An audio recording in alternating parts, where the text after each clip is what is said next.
जिस बाप को सबके सामने बेइज्जत कर रहा था और कह रहा था कि अगर कल तक तूने मेरे पैसे नहीं दिए तो तुझको सबके सामने नंगा कर दूंगा, भिखारी कहीं के।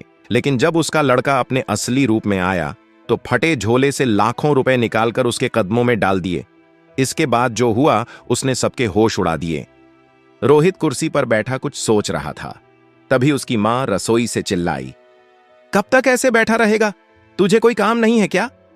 पिता ने अखबार से बिना नजरें हटाए बड़बड़ाया, पढ़ाई लिखाई करवाई थी कि कम से कम कुछ बन जाए, और ये तो बस हमारी छाती पर बैठकर दाल दल रहा है।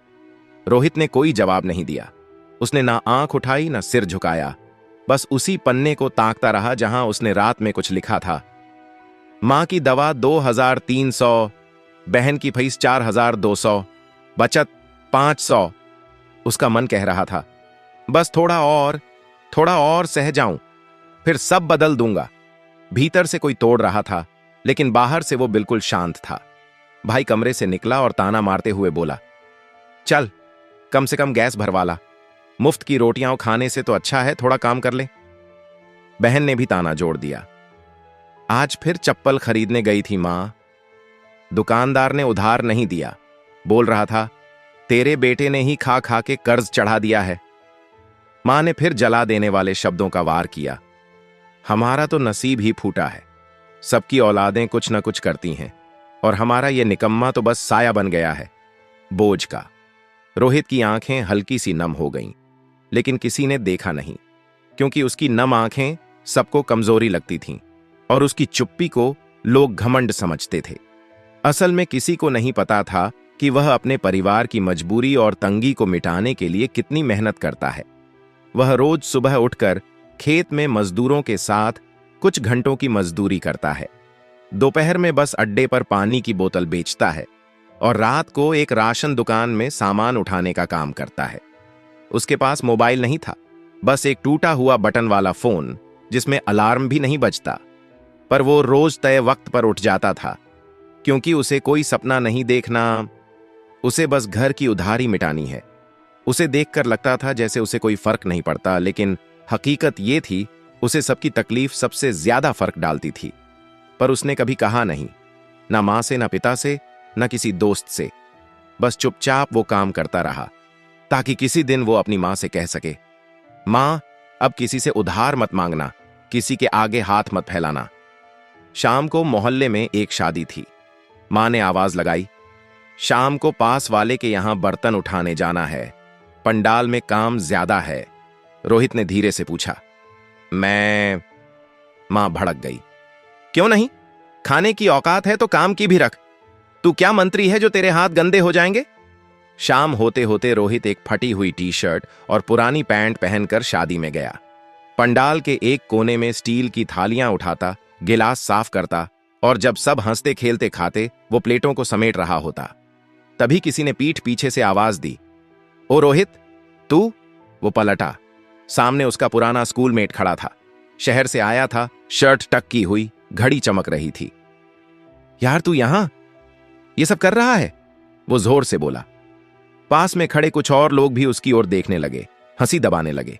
किसी ने कहा, अरे ये वही है ना जो इंजीनियर बनने वाला था।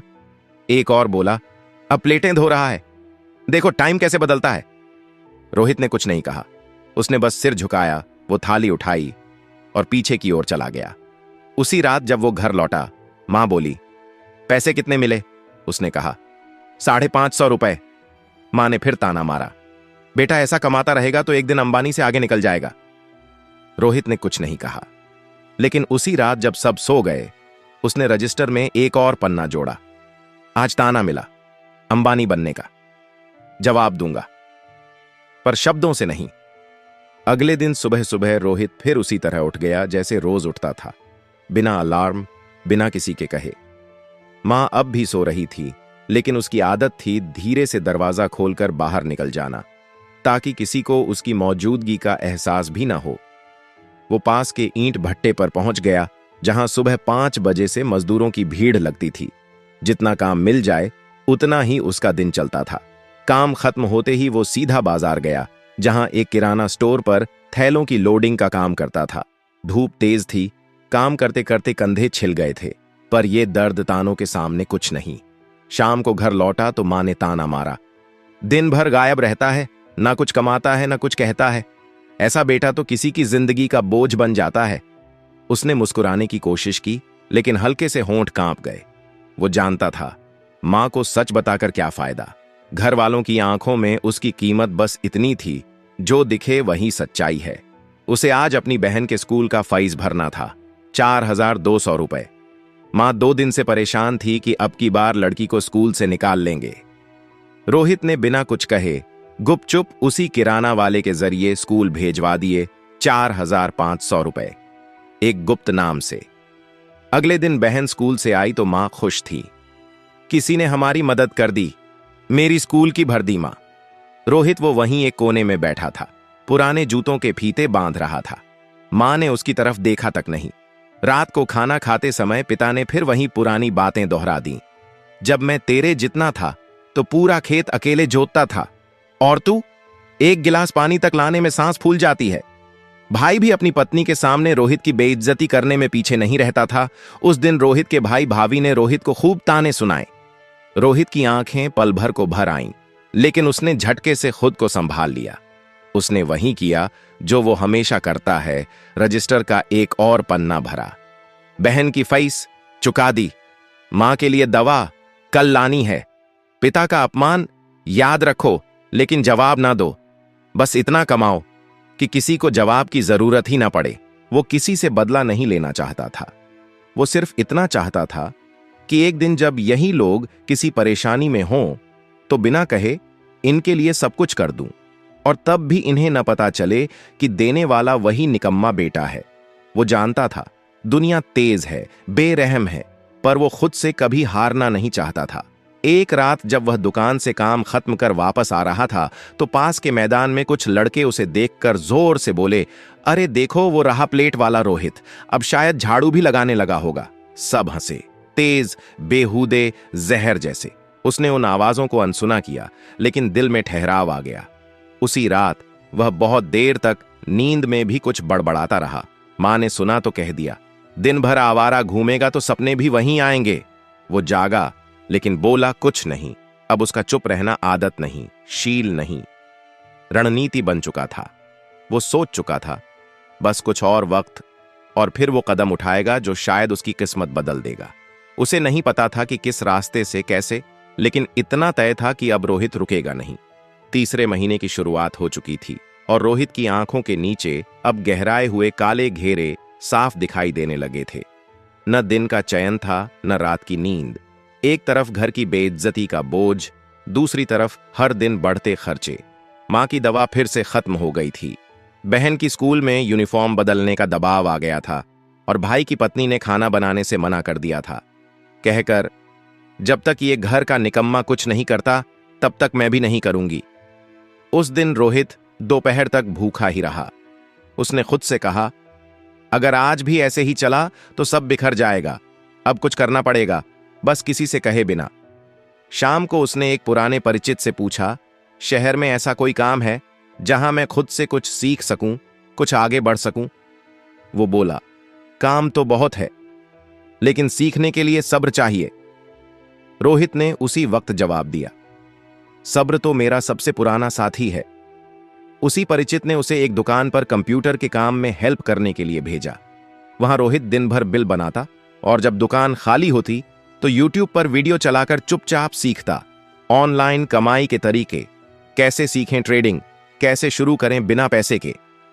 वो एक कोना पकड़ लेता और कानों में सस्ते ईयरफोन लगाकर घंटों बैठा रहता। चेहरे पर वही पुराना सादा भाव, लेकिन दिमाग में अब तूफान चल रहा था। उसे ये सब नया लग रहा था, थोड़ा डरावना भी। शेयर मार्केट, निवेश, रिस्क। उसने कई बार सोचा, कहीं ये सब धोखा तो नहीं? फिर खुद से कहता, धोखा तो हर रोज घर किस्मत से मिलता है, अब बाहर के धोखे से डरने का फायदा क्या? धीरे धीरे उसने खुद को सिखाया। एक फ्री ऐप से डेमो अकाउंट बनाया, जिसमें पैसे असली नहीं होते, लेकिन अनुभव असली होता है। वो छोटी छोटी चीजें नोट करता, किस समय लोग खरीदते हैं, कब भाव गिरता है, किस खबर का क्या असर होता है। उसे यह सब रोचक लगने लगा। और पहली बार उसकी आंखों में थकान की जगह एक उम्मीद दिखने लगी। लेकिन उसने फिर भी किसी को कुछ नहीं बताया। घर वालों को अब भी यही लगता था वो दिन भर दुकान में कंप्यूटर देखता है, शायद बिल बनाना सीख रहा है। किसी को नहीं पता था कि उसी कंप्यूटर स्क्रीन पर अब वो एक नया रास्ता ढूंढ रहा है, जहां इज्जत मिलती है, शोर नहीं। एक दिन जब वो दुकान से घर लौटा तो मां दरवाजे पर बैठी थी, आंखों में आंसू थे। पूछा, क्या हुआ? मां बोली, तेरे पिता को रामदयाल से उधार मांगना पड़ा। दवाई पढ़ाई का बहुत खर्चा है बेटा। रोहित चुप रहा। अंदर गया, अपने बैग से 3,000 रुपए निकाले जो उसने पिछले हफ्ते की डिलीवरी, मजदूरी और पार्ट टाइम दुकान से बचाए थे, और मां के हाथ में रख दिए। मां हैरान हुई। कहां से लाया ये? रोहित ने कहा। शायद मेरी किस्मत ने पहली बार मेरी बात सुन ली। मां मुस्कुरा दी, लेकिन अगले ही पल बोली, बेटा तू पैसा कमा, खूब पैसा, ताकि हमें रोज रोज भीख ना मांगनी पड़े। अब रोहित अपने पुराने जैसे दिन में नहीं था, लेकिन बाहर से सब कुछ वैसा ही लगता था। सादे कपड़े, वही झुकी हुई नजरें और शांत चेहरा, पर अंदर कहीं एक चिंगारी हर पल सुलग रही थी, जो हर अपमान के साथ और तेज होती जा रही थी।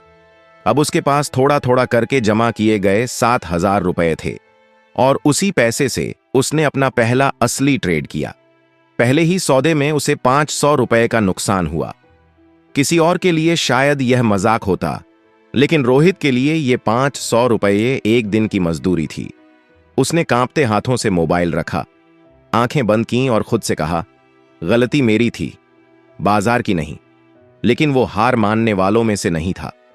उसने तुरंत वो चार्ट फिर से देखा, समझा, और अगली बार उसी गलती को दोहराने से खुद को रोक लिया।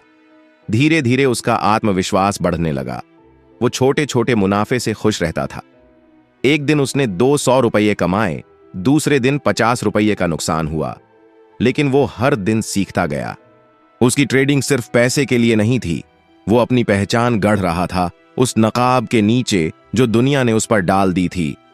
निकम्मा, नाकारा, घर का बोझ। उसे अब थोड़ा सुकून मिलने लगा था। अब महीने में 3 से 4,000 रुपए उसकी ट्रेडिंग से भी आने लगे थे। वो इसे किसी को नहीं बताता, लेकिन मां की दवाएं अब समय पर आने लगीं, बहन की जरूरतें धीरे धीरे पूरी होने लगीं, और पिता की उधारी कम होती गई। लेकिन घर वालों को अब भी लगता था शायद कोई छोटा मोटा काम मिल गया होगा इसे, लेकिन सच्चाई बिल्कुल अलग थी। और इसी तरह समय बीतता गया। अब हर महीने रोहित की आमदनी लाखों में थी, लेकिन किसी को कुछ मालूम नहीं था। उसका रहन सहन वही था, वही पुरानी घड़ी, वही चप्पल, वही सादगी। एक दिन गांव के साहूकार रामदयाल उनके घर आया। उसके पिता ने पहले उससे उधार लिया था, बड़ी बेटी की शादी के लिए। अब 3 साल हो गए थे और चुकता नहीं हो पाया। रामदयाल दरवाजे पर खड़ा था, जोर से बोल रहा था, अगर पैसे नहीं हैं तो उधार क्यों लेते हो? गांव में तुम जैसा भिखारी नहीं देखा। पिता की गर्दन झुकी हुई थी, मां की आंखों में पानी आ चुका था। रोहित वहीं दीवार से टिक कर खड़ा था, शांत, स्थिर, लेकिन अब उसकी चुप्पी में एक तूफान था। उसने एक नजर मां की आंखों में देखा, पिता की थरथराती उंगलियों को देखा, और अंदर चला गया। कमरे से बाहर आया, एक पुराना बैग खोला और नोटों की एक मोटी गड्डी निकाली। रामदयाल अब भी बोल रहा था, अगर इस बार पैसे नहीं मिले तो सबके सामने नंगा कर दूंगा। रोहित उसके सामने आया, गड्डी उसके हाथ में थमाई और कहा, गिन लो, 1 भी रुपया कम नहीं है, लेकिन आज के बाद कभी इस दरवाजे पर मत आना।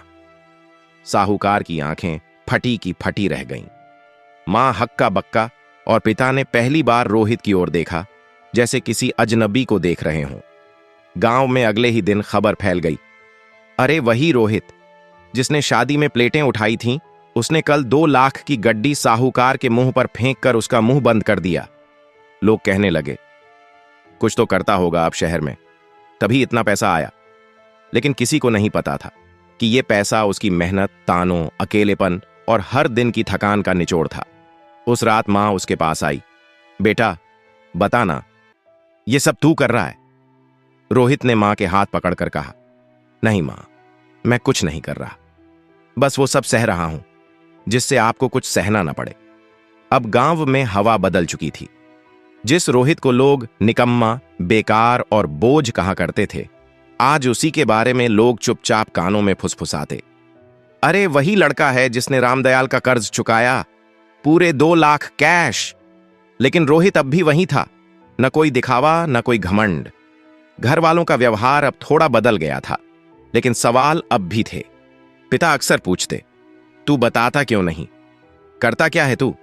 रोहित मुस्कुरा देता, थोड़ा बहुत करता हूं बाबा, जो करना चाहिए। मां को अब हर महीने समय पर दवाएं मिल जाती थीं। बहन की फीस हमेशा 1 दिन पहले ही जमा हो जाती थी। लेकिन किसी को यह अंदाजा नहीं था कि यह सब करने वाला लड़का वही था जिसे कल तक सबने तिरस्कार से देखा था। एक दिन भाई की पत्नी ने सबके सामने कहा, शायद रोहित की किस्मत पलट गई है, लेकिन मैं अब भी नहीं मानती कि यह अकेले कुछ कर सकता है। कोई तो इसके पीछे है।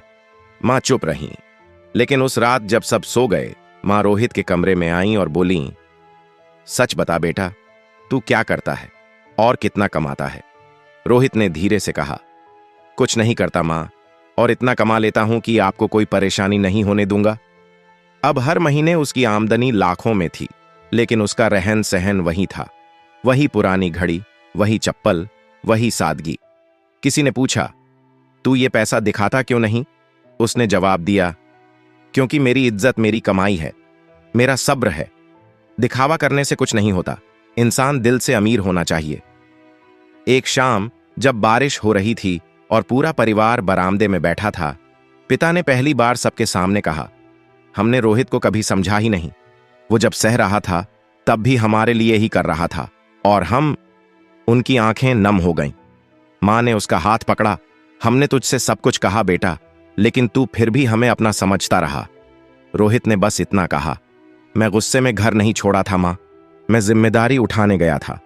और तब पहली बार पूरे परिवार ने महसूस किया कि जिसे उन्होंने सबसे छोटा समझा था, वही सबसे बड़ा इंसान निकला। यह कहानी सिर्फ मनोरंजन हेतु और शिक्षा के उद्देश्य से बनाई गई है। इस वीडियो से प्रेरित होकर शेयर मार्केट में बिना सोचे समझे पैसा इन्वेस्ट ना करें और किसी तरीका का भी रिस्क न लें।